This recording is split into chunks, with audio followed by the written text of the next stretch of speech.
안녕하십니까, 오토다이어리 오정훈입니다. 저는 지금 i30 운전석에 앉아 있습니다. 현대자동차가 최근 출시한 준중형 해치백입니다. i30 타고 오늘 시승을 시작하겠습니다.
네, 말씀하세요.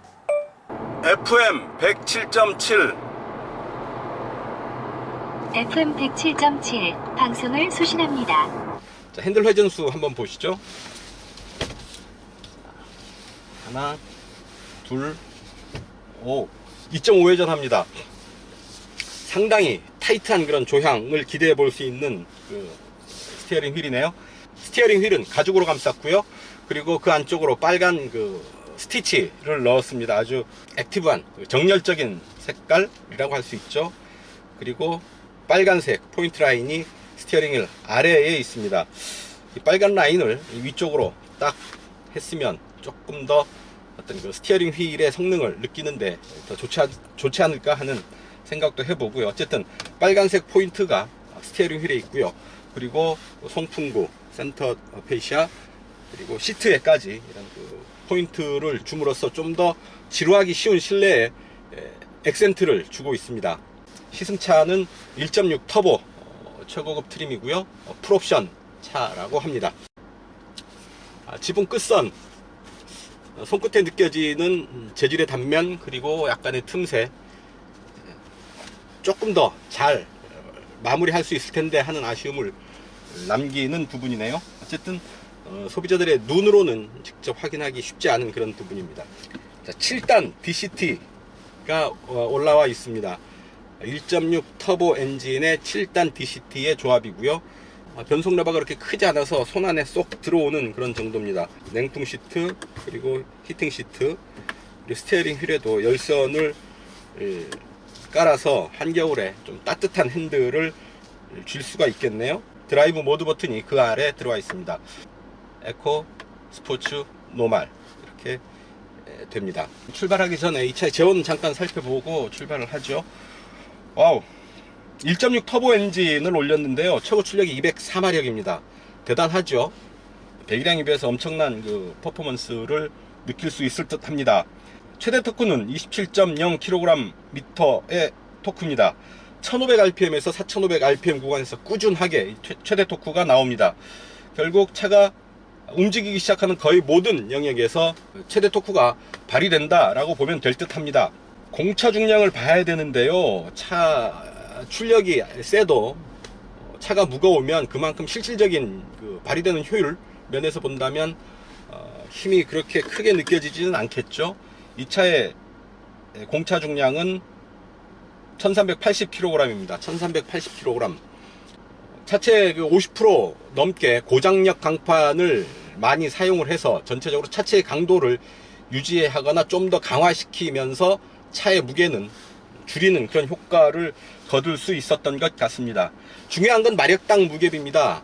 1마력이 과연 어느 정도의 무게를 감당하느냐의 어떤 그 힘의 효율에 관한 부분인데요. 이 차의 마력당 무게비는 1마력당 6.76kg 정도의 무게가 나옵니다.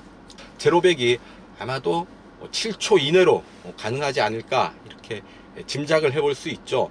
아주 상당히 스포티한 그런 성능이 강조된 해치백이 아닐까 짐작해 볼 수 있겠습니다. 과연 그런지 직접 느껴보겠습니다. 자, 핸들의 반발력, 그렇게 핸들이 가벼운 핸들이 아닙니다. 딱 좋은 정도의 핸들 반발력 보이고 있고요. 엔진 소리가 잘 다듬어진 소리입니다. 제법 스포티한 느낌을 줄 수 있도록 하면서 그렇게 찢어지는 소리는 아닙니다.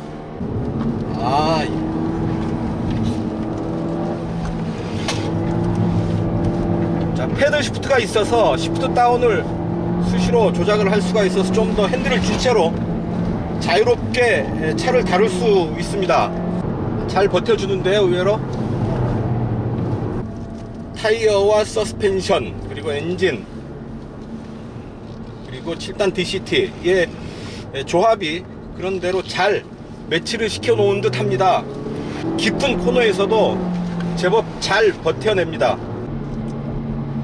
1.6의 터보를 올렸고, 그래서 최고 출력 204마력, 다운사이징을 제대로 하기 시작한 것 같은데요.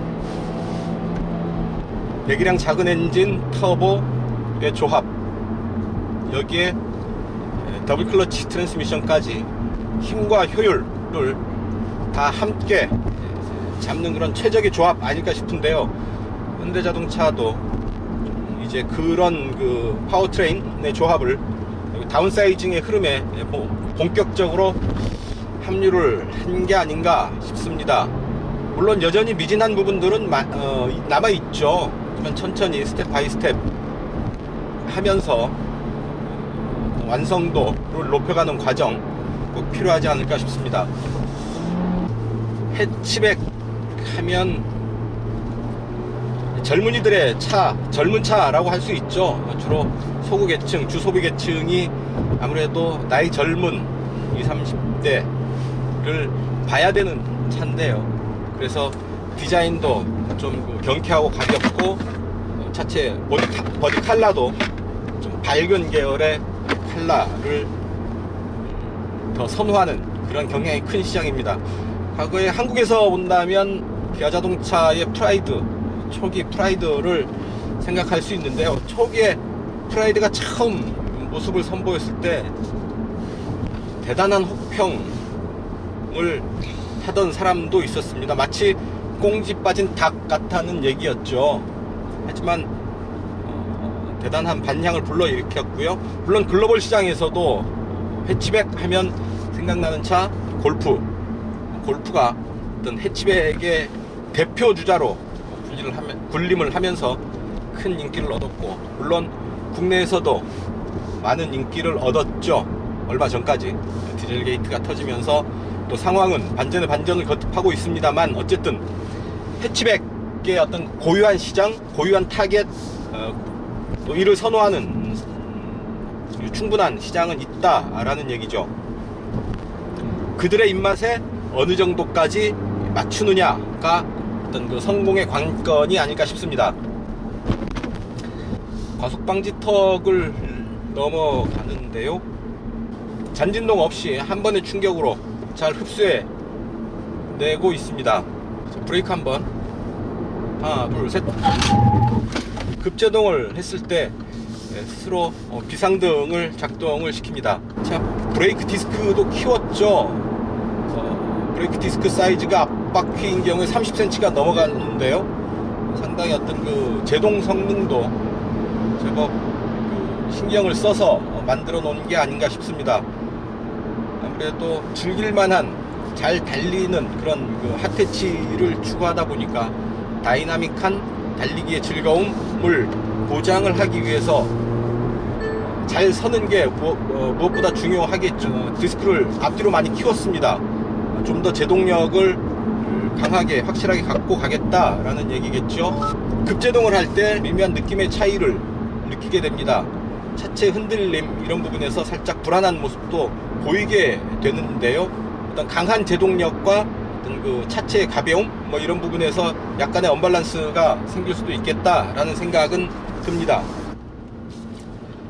조향 보조 시스템도 없고요. 크루즈 컨트롤 시스템은 그냥 정속 주행으로만 달릴 수 있습니다. 드라이브 모드를 스포츠 모드로 바꿨습니다.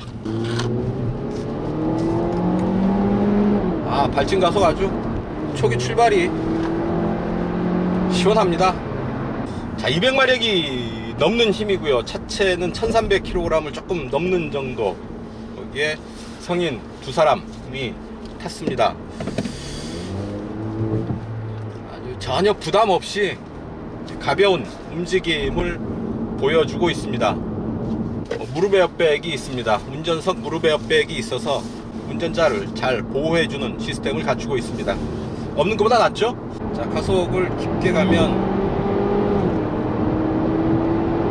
속도를 높이면서 변속이 일어날 때 약간의 쇼크가 느껴지는 경우가 있고요. 큰 힘을 쓸 때는 변속 구간에서의 쇼크가 조금 더 분명하고 확실해지는 것을 느끼게 됩니다.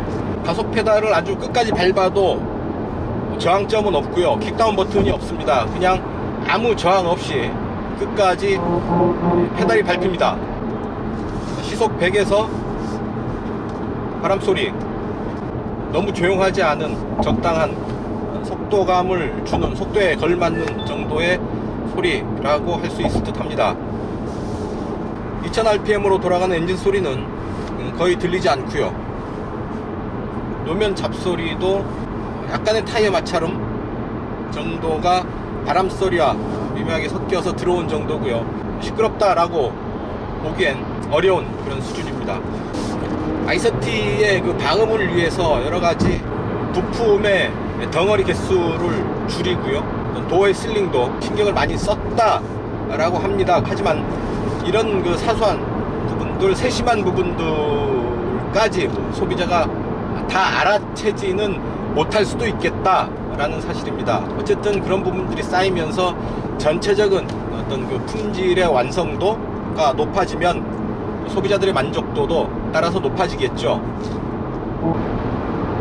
자, 제법 빠른 속도로 달려가고 있습니다. 바람 소리가 조금 더 커졌고요. 놀랍습니다. 가속감이 전혀 죽지 않습니다. 빠른 속도에서도 가속 페달을 끝까지 밟기가 어렵습니다. 가속감이 계속 살아나기 때문이죠. 고속에서도 차체의 안정감이 그렇게 떨어지지 않습니다. 차체의 흔들림이 크지 않습니다. 속도가 주는 불안감이 크지 않다라고도 얘기할 수 있을 듯한데요. 해치백으로선 상당히 우수한 성능이다 라고 할 수 있습니다. 해치백의 어떤 그 구조적인 단점 중에 하나가 뭐냐 하면 차체를 훑고 지나간 공기가 차체의 뒤쪽에서 와류를 일으키게 됩니다. 뒤쪽에 트렁크 라인이 없기 때문에 어떤 그 에어로다이나믹의 다운포스 효과를 얻기가 힘든 구조라는 거죠. 그래서 특히 고속으로 달릴 때 차체의 불안감이 커지는 그런 단점이 있는 게 해치백입니다. 아이서티는 그런 단점을 잘 잡아내고 있는 것 같습니다. 고속에서도 세단 못지않은, 트렁크 라인이 있는 세단 못지않은 그런 안정감을 보여주고 있습니다. 바람소리도 그렇게 크지 않습니다. 뒷부분에서의 와류 때문에 해치백이 바람소리가 훨씬 더 크게 들리기 마련인데요. 의외로 그런 부분들 잘 마무리하고 정돈해서 전체적으로 어떤 그 차체 품질 완성도를 끌어올린 것 같습니다. 인테리어 재질도 상당히 고급스럽게 만들려고 신경을 많이 쓴 듯 합니다. 그 대시보드에 살짝 끼어있는 부분은 딱딱한 플라스틱 재질이 살아나지만 그 위쪽은 조금 더 부드러운 재질입니다. 부드러운 재질을 썼고요. 그리고 센터페이시아 이런 그 빨간 라인으로 포인트를 주는 부분, 버튼의 촉감, 변속 레버의 어떤 그 손안에 들어오는 질감, 이런 부분들 상당히 감성 품질이라고 하죠. 몸이 느끼는 그런 품질, 몸이 직접적으로 느끼는, 또 심리적으로 느끼는 그런 품질들이 그 수준이 제법 높습니다.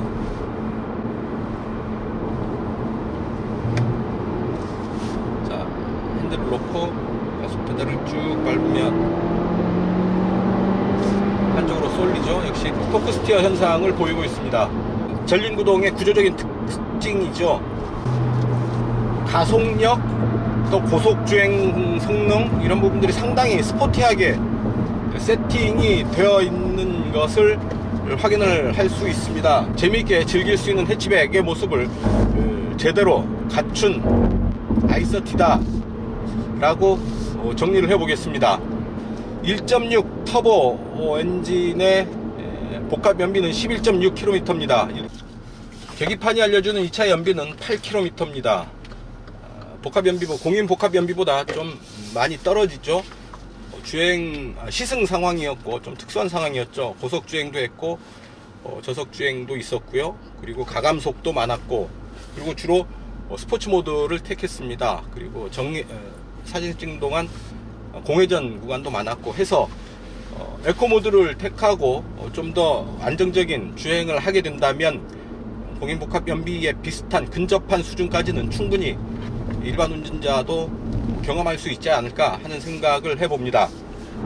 자, 좀 더 젊은 층들이 즐길 수 있는 그런 부분들,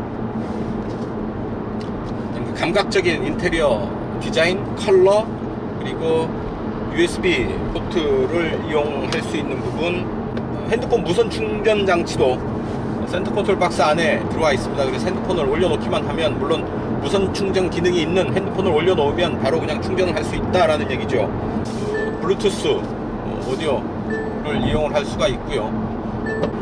늘 이렇게 그 단체 시승, 기자단이 함께하는 시승은 시간에 쫓깁니다. 거리에 쫓기고요. 좀 더 여유 있게 차를 타보고 살펴볼 수 있으면 좋겠는데, 정해진 시간 안에 정해진 구간에서 짧은 시간에 해야 되는 만큼 늘 시간이 쫓기고요. 미처 찬찬히 차를 다 살피지 못하는 그런 아쉬움이 남습니다.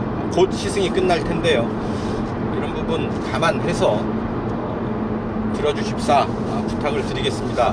부족한 게 많죠. 많아도 좀 더 애정을 가지고 격려를 해주시면 더 열심히 할 수 있을 듯 합니다. i30 뒷좌석입니다. 선루프가 아주 크게 지붕을 덮고 있고요. 아주 넓은 면적이 유리창으로 되어 있어서 차창밖 풍경이 아주 시원하게 들어옵니다. 자세를 똑바로 잡고 앉아보면 이런 자세가 나옵니다. 약간 등에 기대 앉으면 무릎이 앞시트에 닿는 그런 정도고요. 똑바로 앉았을 때 주먹 하나 정도 공간이 나오고 있습니다.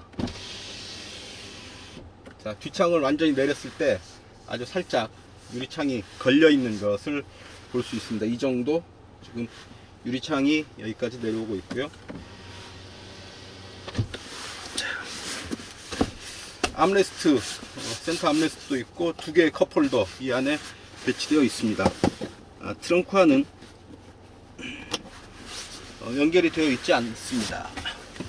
대신에 이렇게 뒷시트를 이렇게 완전히 젖혀서 트렁크와 공간을 통합해서 사용할 수도 있겠습니다.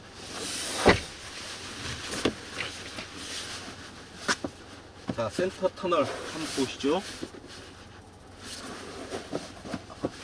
역시 손가락 두 마디 정도 센터 터널이 올라와 있어서 그래서 가운데 앉게 되면 이런 정도의 공간이 되겠습니다.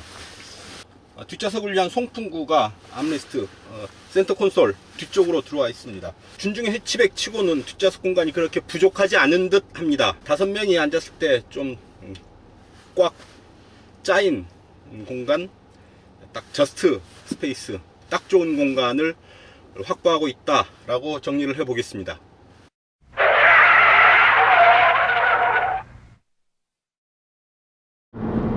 단도직입입니다. 센터 페시아 위쪽에 솟아있는 이 모니터는 돌출형입니다. 보기에 좋고 시각적으로도 좋고 깨끗해서 잘 보입니다만 안전의 측면에서 본다면 그 충돌 상황에 대단히 위험한 요소로 작용할 수도 있습니다. 인체에 유해를 가할 수 있는 그런 요소일 수 있다라는 얘기죠. 그래서 대체적으로 이 대시보드에 뭔가 돌출되어 있는 부분을 추구하는 것은 상당히 조심스럽게 이제 생각을 해야 되는 부분인데요. 현대차는 과감히 돌출형 모니터를 선택을 했습니다. 보기에 좋지만 안전에는 바람직해 보이지 않습니다. 그 가격에 좀 더 나은 기술을 담을 수 있는 게 결국 궁극적인 기술력의 승리 아니겠습니까? 그런 면에서 신형 i30의 가격이 올랐다라는 것 조금 다시 생각해 볼 문제가 아닌가 싶습니다. 핫해치를 이제 얘기한 이상 이 차의 숙명, 골프와의 비교는 피할 수 없을 듯 합니다. 골프에도 여러 가지 이제 트림이 있으니까 GTD나 GTI 정도와 비교를 하기에는 아직은 좀 무리인 것 같고요. 그래도 전체적으로 제품의 품질, 완성도, 인테리어의 수준, 가격까지 두루 감안을 해서 본다면 골프에 크게 뒤질 일은 없겠다라고 정리를 할 수 있을 듯 합니다. 어떤 한국형 핫해치의 모범으로 잘 성장을 해서 폭스바겐 골프, 물론 지금 그 디젤 게이트 이후에 과거의 그런 그 골프의 위상이 많이 떨어지긴 했습니다만 어쨌든 글로벌 시장에서도 유럽에서도 경쟁 모델들과 당당히 어깨를 겨루는 그런 그 모습, 한국차의 모습을 보여줬으면 좋겠습니다. 자, 오늘 시승은 여기서 마치겠습니다. 지금까지 오토다이어리 오종훈이었습니다. 감사합니다.